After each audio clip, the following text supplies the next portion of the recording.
something different. This is called a stump grinder. So remember they cut down that big tree?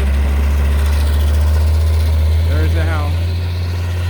So they come in here and this stump's got to go. So what this guy's doing is grinding up the stump so it can go away.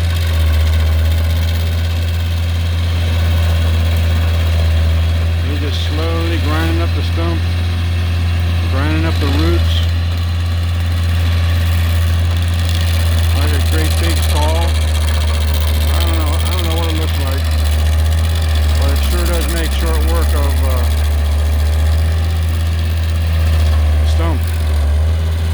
And I think I'm going to get back up. I'm getting hit by some chunks of wood.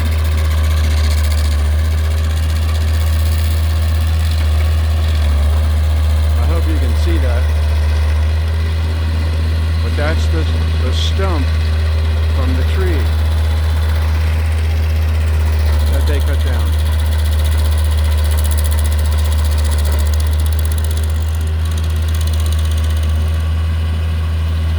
Yeah, there's pieces. There's pieces flying all the way over here.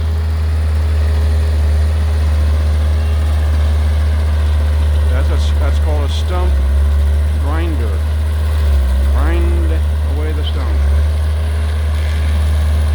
and then it'll disappear quicker because it'll rot. And then maybe in 3 or 4 months, you can cover it up, cover the hole up with dirt, and you can plant something there or put grass there.